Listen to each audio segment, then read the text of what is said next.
High নমস্কার বন্ধুরা, আজকে আমি দেখাবো যে কীভাবে ফ্রোজেন শোল্ডার কোনো দিন হবে না। ফ্রোজেন শোল্ডার যেটা অ্যাডেসিভ ক্যাপসুলাইটিসও অনেকে বলে থাকে, ফ্রোজেন শোল্ডারে কোনো দিন হওয়ার চান্সই থাকবে না যদি একটা মাত্র এক্সারসাইজ করে। আর যদি হয়ে যায় সেটার ক্ষেত্রেও দেখাবো আমরা নেক্সট ভিডিওতে।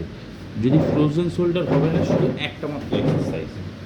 সবার প্রথমে সোজা হয়ে দাঁড়াতে হবে, সোজা হয়ে একদম স্ট্রেট, হাত এরম স্ট্রেট করতে হবে, হাত এরম স্ট্রেট।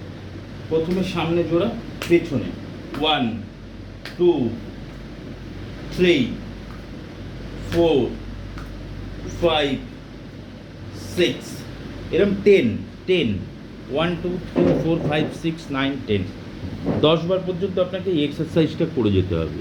যদি প্রথম থেকেই শুরু করেন জীবনে ফ্রোজেন শোল্ডার হওয়ার চান্সই থাকবে না, ব্যাক বেন্ডিংয়ে সমস্যা হওয়ারও চান্স থাকবে না, অ্যাডেসিভ ক্যাপসুলাইটিসও হওয়ার চান্স থাকবেই না।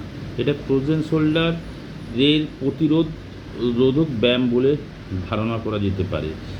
তা আপনারা এই এক্সারসাইজটা দিনে 10 বার করে করতে পারেন। আর যদি ফ্রোজেন শোল্ডার হয়ে যায় আমি নেক্সট ভিডিওতে বলবো কী করে করতে।